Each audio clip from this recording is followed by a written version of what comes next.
Welcome to Podsauce. I'm Dax Holt. I am Alesha Renee. This is your podcast discovery show. Oh, Dax. What's up? We're going to test out something real quick and see if she has legs. Now, we all know, what did I go to school for, Dax? I think it was to be a lawyer. Something like that. Something like that. We haven't mentioned it in this episode, but it's only been about 4 seconds. It'll come later. I've been hurting. I've been waiting for the excuse to bring it on up. But all jokes aside, we all know I love true crime. I'm obsessed with Law and Order. It's ingrained. So I want to just see if she floats murder most foul. Ooh, I like it. Obviously. And I like the way you say it. Do it one more time. Murder most foul. Trickery is afoot in this category. And in this category, we're going to be talking about podcasts basically that, revolve around true crime. The one that I have up first is To Live and Die in LA. Now, this was oddly it hit too close to home, so I kind of had to stop listening to it. But the first season, it covers, it starts off in February of 2018. It covers an actress who vanished from her Hollywood apartment.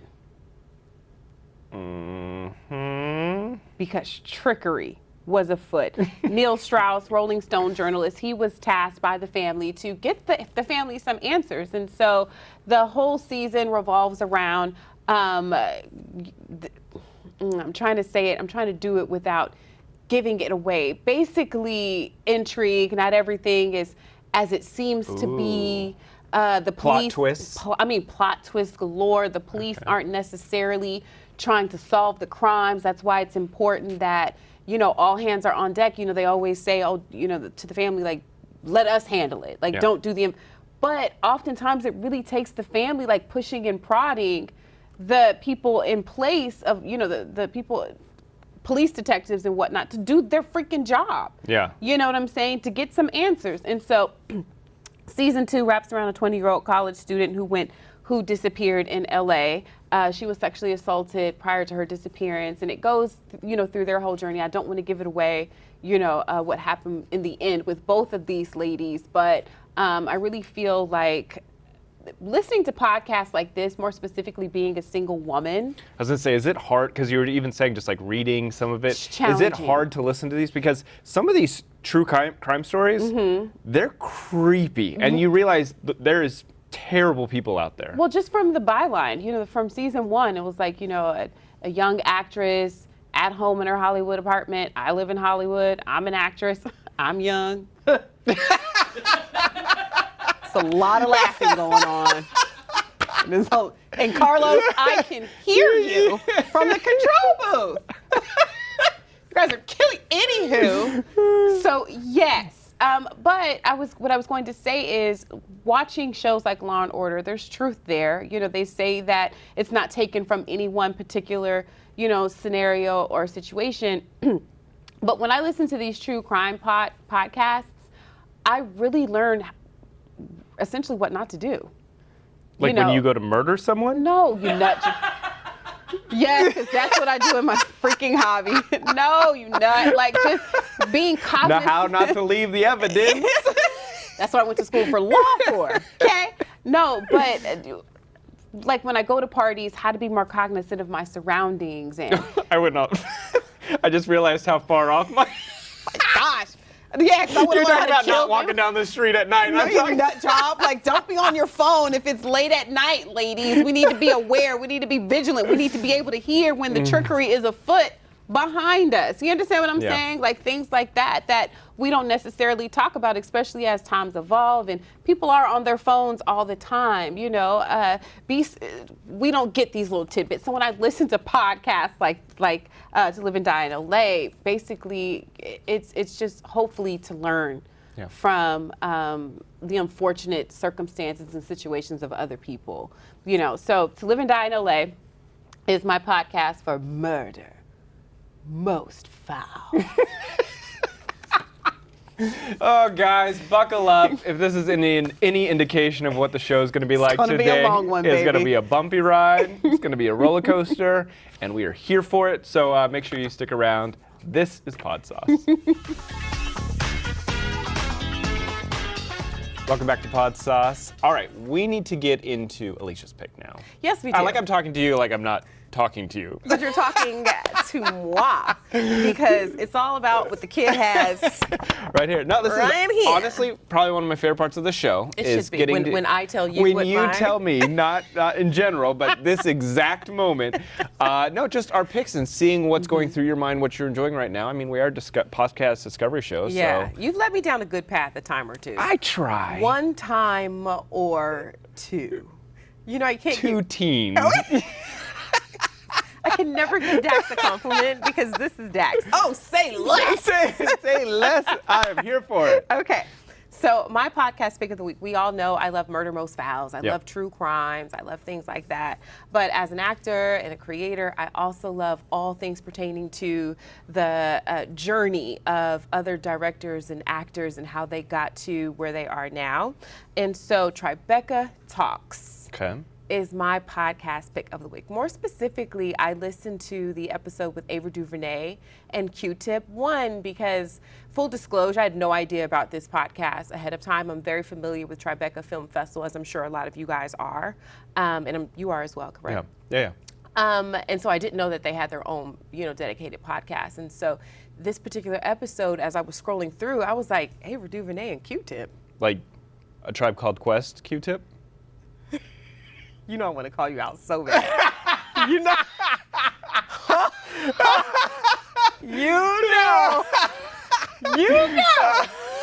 I want to give you that work so bad. Name one Tribe Called Quest song. I didn't think so. Tribeca Talks, back to that. The Ava DuVernay and Q-Tip episode, just because I was very curious about how these two worlds married together. But then you hear, obviously Q-Tip has had his turn a time or two with acting. He was approached by John Singleton to actually play Tupac's role in Poetic Justice. Well, not necessarily that role. Sorry, I misquote that because that role was actually for Tupac, but a larger role, and he wanted a smaller one because at that time that landscape was becoming more there was an over influx of rappers wanting to act. Long story short, just listening to Ava, who her first film didn't hit until she was 38. And so for me, it's just such a it was such an encouraging podcast to listen to, because as a Black woman who creates, who acts, hearing how another Black woman who got a later start in creating, she went here versus looking up. Tribeca Talks, Ava DuVernay, Q-Tip, you guys gotta check it out. I just was super encouraged by it. It was more fuel for the tank. I'm going to keep fighting. I like it. Solid pick. I'm going to keep fighting. And if you want to hear any of the other picks that Alesha has thrown out, head on over to podsauce.com. We've got all of her picks, all of my picks. We got links a running tally. Directly to the episode itself. You know who to vote for. The running tally, where clearly I'm in the lead. Clearly I am in the lead. Actually, I'm giving you nothing but diverse picks, honey. Get into it. We got so much more coming up on Podsauce. We'll be back. Welcome back to Podsauce. I'm excited. Yeah, you are. I'm excited. You're happy as a clam. Not every day do I get a friend to come into our home. By the way, if you want to take your shoes off, feel free, Satin. I had to remind myself. He said a friend to come in, because I was like, well, what am I, chopped liver? Come into our home right here. Our home. That's right. Take your shoes off. So I don't. She wants you to take your shoes off. All right, I guess. When you don't socks, though, I didn't know we were in a shoeless place here. We are. Okay, good. They're matching. Okay, good. We're good. So this is Ryan Satin, and for people that don't know Ryan Satin is the host of Out of Character, which is a Fox Sports podcast, and this is a really big deal. And the backstory here is Ryan and I used to work together for many, many years at TMZ, and you both escaped together. Yes. Stop it. So what's funny is that back in the day, they always used to make fun of Ryan and how much he loved wrestling and WWE. They. I was like, was he a part of it too? I was not. Them. Always them. Never us. But he had such passion for the characters, the storylines, everything. And it was something I could never relate to because I'm like, I don't watch this stuff. but you could tell he was heavily invested. And so to be sitting here today talking to him as he has a new podcast on Fox Sports is pretty amazing. So congratulations, buddy. Well, thank you. It's great to be here. It's cool to be on your show as well. I feel like we haven't seen each other in person in like years. So You're missing nothing. I got you covered. I like that you figured that out in a short amount of time you guys have been doing this. It took me like a couple of years to learn that. But yeah, I when I started at TMZ, they were like, take a niche and own it. And so I was like, well, I watch wrestling. I'm just gonna start to be the wrestling guy. And that was early in social media. So once I saw there was such a big following on social media as well for wrestling, I just dove headfirst into it. Did his own website. That website kind of landed him at, I would say, your dream job. Is this not your dream job? I think it's safe to say this is my dream job. Yeah, I think for a long time, like, I was always just so focused on hustling and like moving forward that I didn't really have like a end destination. But like now that I'm here, it is what I wanted to do this whole time. After I left TMZ, I started Wrestling Sheet, and I did that for 5 years. And near the end of it, as much as I was enjoying it, I felt like, I was like, I have to read all these interviews that all these wrestlers do in the media. And I was always like, the questions they're being asked could be better. Like, there could be better information coming out of these approved media that were allowed to do the interviews. And so, I really felt like that's what I wanted to be doing, was interviewing the talent, as opposed to what I'd been doing at TMZ and Pro Wrestling Sheet, which was strictly news for the most part, and breaking news and, being at the forefront of big breaking stories and stuff. But I realized that conversations were what I wanted to be having with people. Like, I'd rather get deep into someone's mind and learn, the person behind the characters, because wrestling is such a guarded thing. It's such a secretive world. And so, I wanted to start interviewing people. And so, that was really what my focus has been for the past year, and I'm happy that I finally have a podcast where I can do it weekly now. It's great. It's so funny to hear you. Sorry. And no one's making fun of you. Yeah. For it. No one's making fun of you. They stopped. Well, it's funny, back when we got the Hollywood office, so that was a really long time ago. That was probably 10 years ago, probably, or something like that. We had this wrestler named The Miz who came in and hosted the show. And I know The Miz. You probably heard of The Miz, We did the game face with Kevin Hart together. I was waiting for you to say that. I wanted to name drop. Well, The Miz, I booked him to host the show once when Harvey was going to be out of town. And similarly, he came in and he saw everybody making fun of me for being a wrestling fan. He was like, why are they making fun of this guy for liking wrestling? And so now I got to have The Miz on my show recently, and he pointed out, he was like, dude, I remember I was there when everybody was making fun of you, and now it's cool to see that you're having the last laugh. So, I mean, every time you say everybody, I'm gonna just do this right to be fair, here. I don't think Dax was one of the extreme offenders. I think he was like. To be fair, I also got to say hi to The Miz because I worked out with him one day, and he was like, "Thank you for being nice to me that day." Aww. See? Come on, rolling receipts. Yeah. I'm not buying it. But Dax, I really enjoyed working with Dax. I remember when I first started there and I was still a PA, I used to hold the boom mic.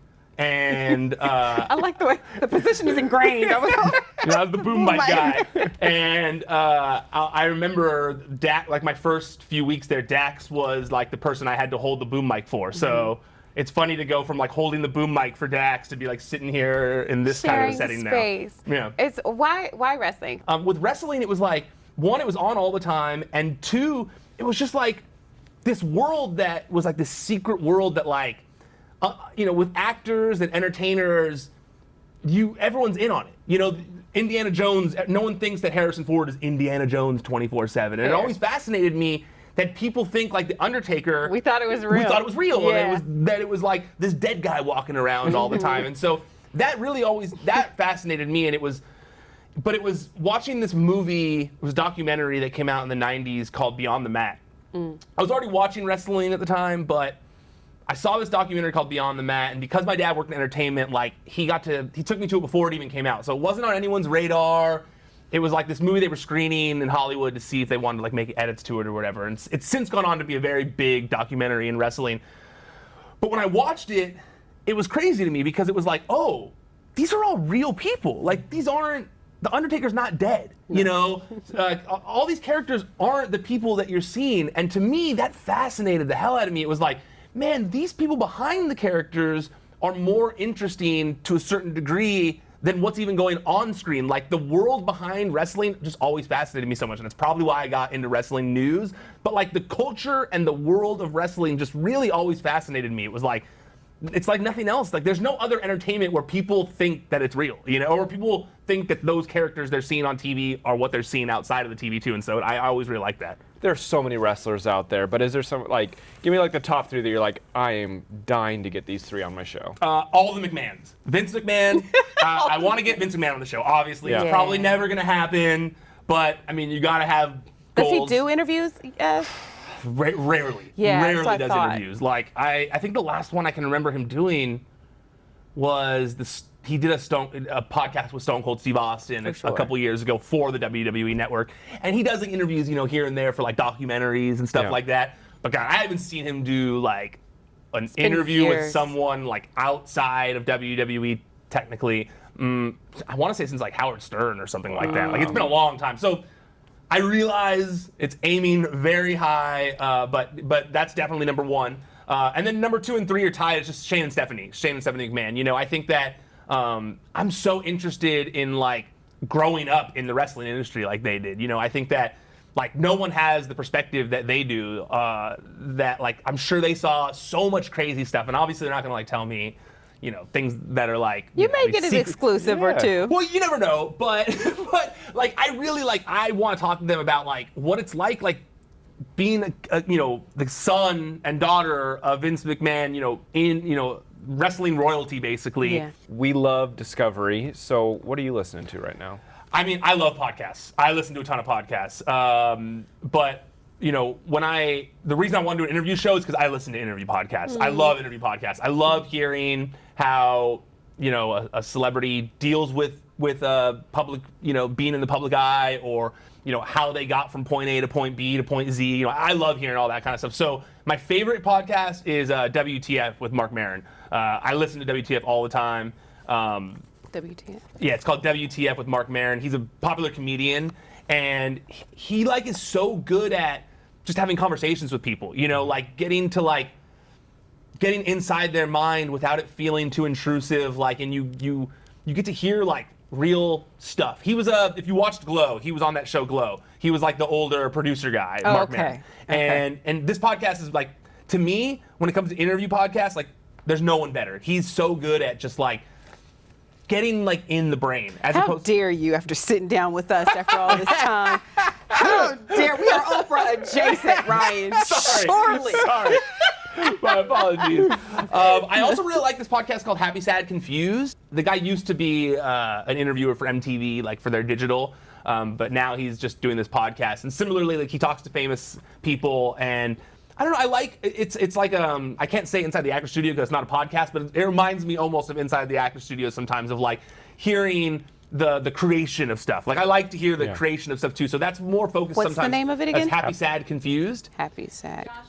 That's his name, Josh Horowitz. Thank you, Angie. And he's really good too at like, you know, and it's something that I am really trying to get better at, of like just having conversations, not necessarily like asking questions and getting answers, but like having conversations that feel organic. And I feel like he does a really good job of that, while also getting in the brain of like their creative mind and like how things are created. It's so funny you say that. That's exactly what we were talking about today when we had like a production meeting. I'm like, I feel like the best interviews are ones that it just feels like you stumbled upon a conversation. Yes. You know, and it's like, oh, yes, and we learn that in improv. It's just a continual movement forward, and we just learn more about one another, right? Organically. Oh, absolutely. And I can't wait to hear that. I'm my hardest like critic and producer. Like because I am a producer, to now like be in front. Well, I've always been in front of the camera. Emmy-nominated producer. Who's talking about it? You know, like. I maybe have the thing on my desk, I don't know, but like, you know. The whole posture change. What's this? Well, you know, now that everyone knows that. But yeah, you know, I when I watch the interviews, I'm so hard on myself when I watch them, and that has been my biggest note to myself, is like conversation, like the yes and thing that you were just talking about. I felt like sometimes they were throwing the ball back to me, and then I was like, okay, moving on, you know, and I was like, oh, that's bad. Like, that's not good. And so, that's definitely the conversation aspect is very important to me. And also for wrestling, There's wrestling podcasts too that are really good. You know, and the main person who inspired me from wrestling is Colt Cabana. Like, he had a podcast called The Art of Wrestling. He still has that, but it's not like as regular anymore. But if you're looking for, like, you know, getting into the mind of non-WWE wrestlers and just kind of like finding out why they became a wrestler, what their background is, you know, how they started, all that kind of stuff. Like, Colt Cabana was the best at that. So that's definitely my favorite podcast, I would say. If you guys are interested in checking out Ryan's podcast, Out of Character, you can head on over to our website, podsauce.com. We'll have links straight to there. You can follow him at Ryan Satin on social media. And don't go anywhere, guys, because this is Podsauce. We'll be back. Welcome back, everyone, to Podsauce. I'm Alesha Renee. And I'm Dax Holt. Dax. Yo! You got a pick for me this week, Oh, I got a pick for you. Well, here's the thing. Yes, I have a pick for you, but I'm bringing back an oldie but goodie. Okay. And the reason I need to bring this back... Someone got lazy. They didn't want to do their work. I digress. Go ahead. No, the reason, because this one is so good that it kind of got lost in the mix, because when we first started filming the show, we did shows that obviously no one's going to see. No one ever sees. You're Not welcome. because it was bad, but because it was the first one. Okay. But I want to bring back, we regret to inform you, a rejection podcast. Oh, don't do that to me. Yeah. Not on today. I got to do it. You know what that podcast does to me. It is such a good podcast, and I feel that people need to know it, and that's why I need to bring this one back. Go. So this podcast is all about huge, I don't want to say just celebrities, but people who have become very successful, but it talks about the road to getting there and how it wasn't an easy road and how they got rejected and how they got turned down and said no and doors slammed in their face so that ultimately they would become who they are. And it dives into the lives of Lisa Kudrow, Tasha P. P. Henson, who else did it? Tyler Perry, Jay-Z. Gal Gadot. I just listened to Gal Gadot this morning. So good, right? So I mean, talk about happenstances working in your freaking favor. Totally. But with her, it was funny because I listened to half the podcast, and normally every podcast is about, like, this is what went wrong. Like Lisa Kudrow's was basically 15 years of her being told no, right? Yes. With Gal Gadot, I was like, this podcast is all about her winning Miss Israel and then getting this and getting that. I'm like, where's the losing part? Where's the struggle? And then it hit a point where it was like she was flying back and forth from Israel for 8 years, not like getting anything, and then lands Wonder Woman. She had that one person that was always like, when you see them in the room, you just cringe instantly because you've lost out to them specifically, you know, 2 or 3 other times. And that was, I literally threw a shoe across the room because I knew that person in my mind, because I was like, I've been there. So yes, so relatable. I love this podcast so much, and Angie has told us that we're going to be getting them on soon, by the way. Are you serious? We're getting them on. I am so excited. I need to make sure I take all my vitamin C that day. I want to be in rare and good form. We're getting the hosts on, and I just think it is such a phenomenal podcast. It gives you inspiration, gives you hope into, like, you know what, there's going to be a lot of people that say no, but if you keep pushing and working. All it takes is one yes. One yes. What I really love, if you don't mind me adding to your pick. Of course. And this is a really good pick. Dax put me onto this pick, and I have been a fan ever since. I'm waiting for them to roll out, you know, some new epis. But in the end, the guy, I think that's her father. He actually. That's her dad? I believe so. Yeah, Oh. he closes. Yes, Angie's shaking her head. Yes. I didn't even know that. You put me onto this podcast. What are you doing? He just comes on with a strong voice, and I'm like, yeah, you get it. You get it. It's not even the strong voice. He has this whole, like, Mr. Rogers feel to him that makes me feel very warm and welcome and peace. And he just says, listen, like, and this happened, but what did we learn from that? Never, ever give up. And then in the end, when they start rolling out the receipts, like, you know, 3-time Emmy Award winning, you know, nominated this, I'm like, yeah. By then I'm like reduced to tears, because they're right. If you never give up, you'll see your day for success. And all these people that they talk about, I mean, it's years and years and years of just heartache. But look, you got here. You're here. I'm with you. You and I are together. I'm sorry, this is another rejection, but you will get there one day. Do your job. But then when Gal Gadot, her moment of when they told her she got the role of Wonder Woman, I got the most chills in my body because it was like 20 people getting on the phone with her and saying, "You're Wonder Woman." And I got him again. Yeah, you did. I got those goosies. It's so funny, and because when you have a team like that champions your successes, and I've had teams that have championed my successes, and I've had teams that will get on the phone, all 5 of them, and they're like, "You didn't get it." And even there's comfort in that, of knowing that as an actor, as a creator, as a business owner, you're not on that journey by yourself. Yeah. And that's the overall message I kind of take away more specifically from that particular episode. The beauty in everyone championing you along the journey, the pitfalls, and I love how what's the word? How much of a champion her husband was also, because he's traveling the one with the kid. He's the one that was like, "We're going. Yeah. Give it a few more when months." she's like, "I'm done. I give up. Like, it's been 8 years of failure. I'm focus over on it." my husband and my kids. He's like, "No, we're good. As long as the family is together, you, me, the kids, we're good." Yep. And I just found such solace in that, because that's something I haven't experienced yet. These men. You guys, honestly, I can't recommend this podcast anymore. We regret to inform you, the Rejection Podcast. Go, search it out, download it, subscribe, whatever you need to do. Just listen to it. It's phenomenal. I have to say, you guys would do yourselves a huge injustice if you don't listen to this podcast. So do yourself a favor and go to podsauce.com so you can get more info on the Rejection. We regret to inform you, the Rejection Podcast, and so many others. We'll be back. This is Podsauce. Welcome back to Podsauce. I'm Dax Holt. I'm Alesha Renee. I forgot what it was for a second. This is the downside to when the cameras aren't rolling. Dax and I love to just have a great time with our guests to set the atmosphere. I was like, the amount of times we laugh in a day, I love it. And I'm really excited for our next guest, because we've already been laughing with them for the last 5 minutes. But got them out of a trouble or two.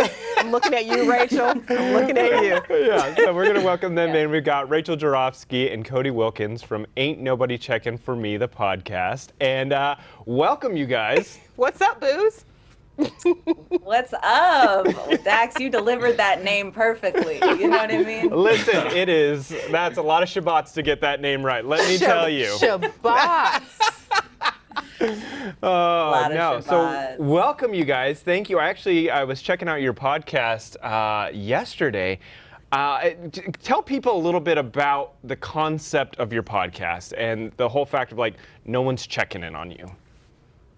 Yeah, we started this podcast like back in October, where checkery was low. You know what I mean? Like checkery was low. Checkery was low for the both of us. I mean, we were shuttered inside. Cody and I are stand-ups, and we couldn't get up. And so I told Cody, I was like,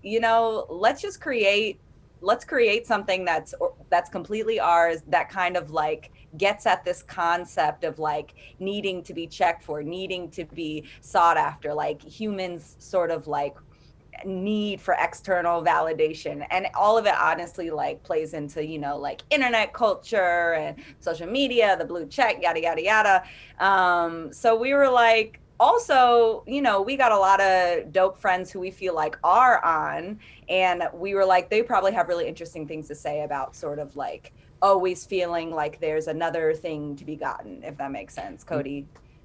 Yeah, no, I was just going to say, I loved that concept, by the way. Like, when I read, like, the idea behind the podcast, and it's almost like I don't want to say anti-famous, but that's kind of like the vibe that I was getting from is like, we don't need the blue check mark to be relevant, but we are going to talk because we're just as important as some of these people out there.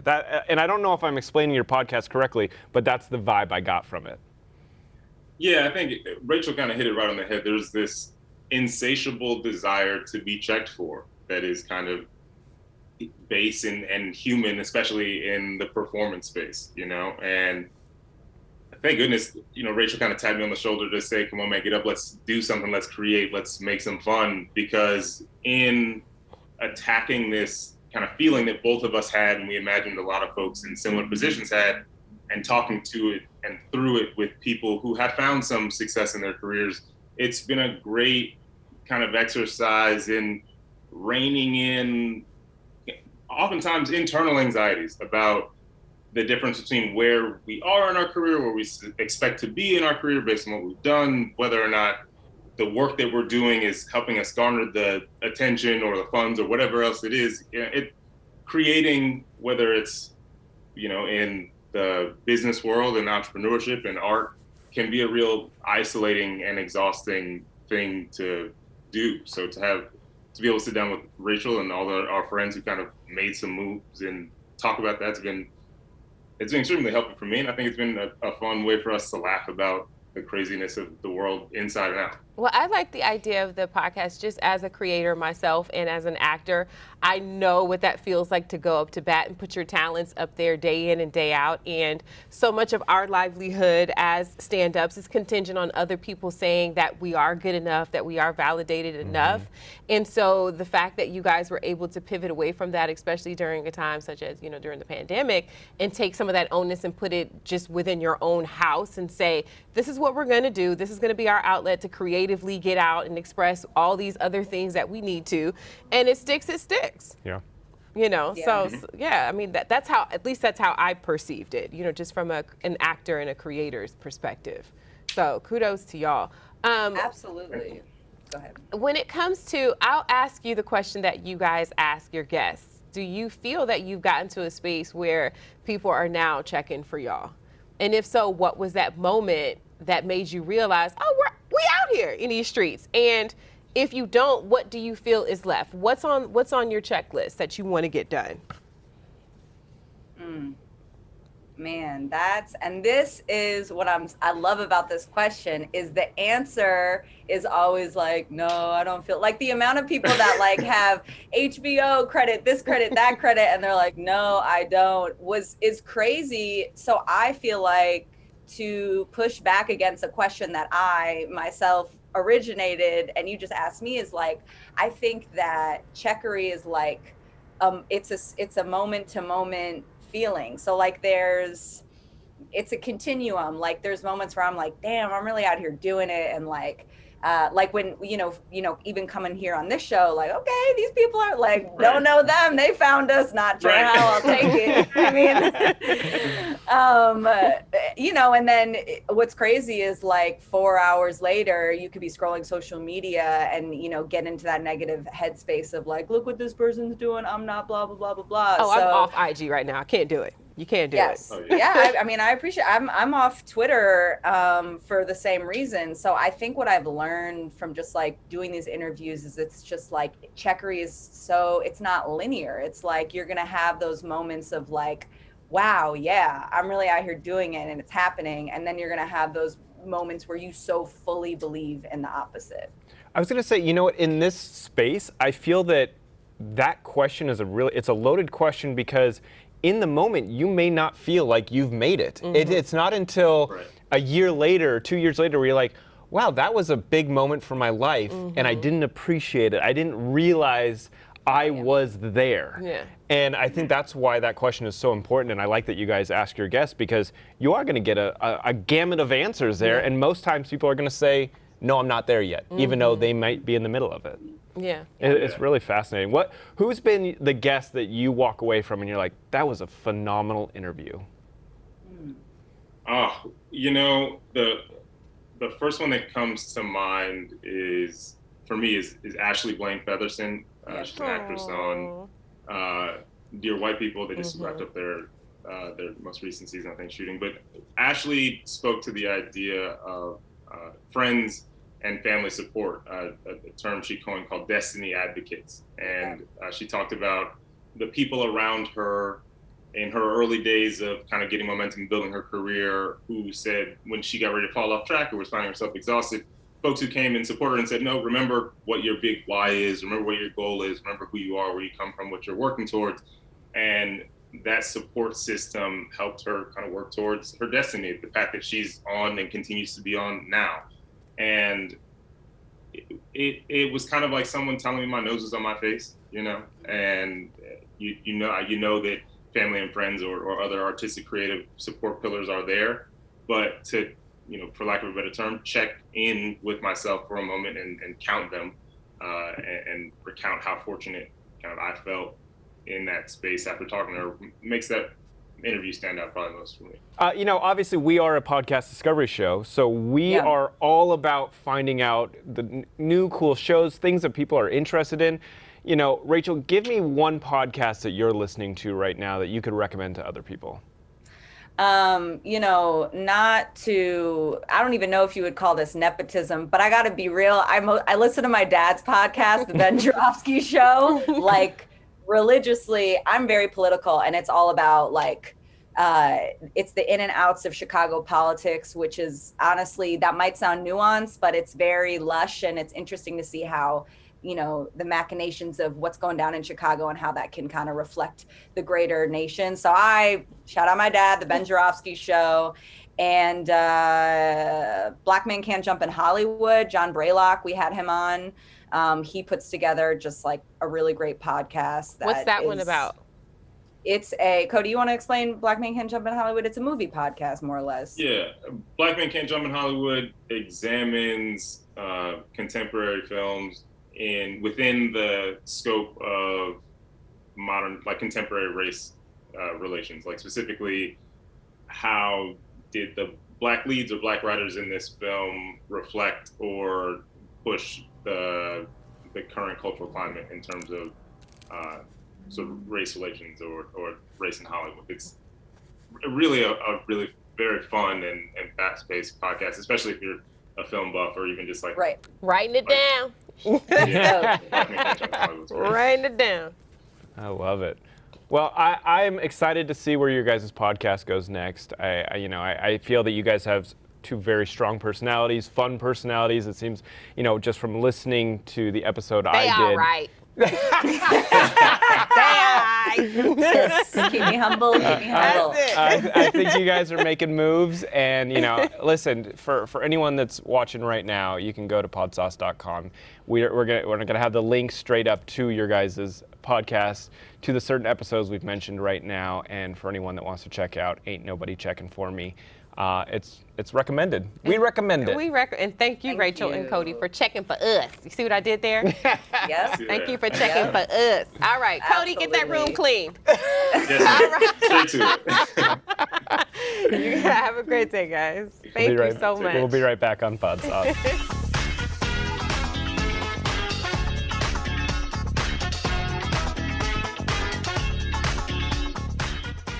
Oh, Dax, you little muffin.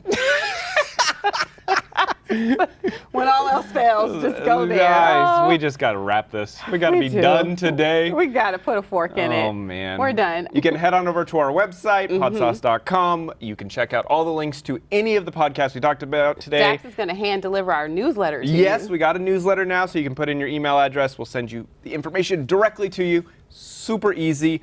Or you can follow us on social media at the Podsauce. What is your social handle? At Dax Holt. I am Alesha Renee. This is Podsauce. Be good to yourselves.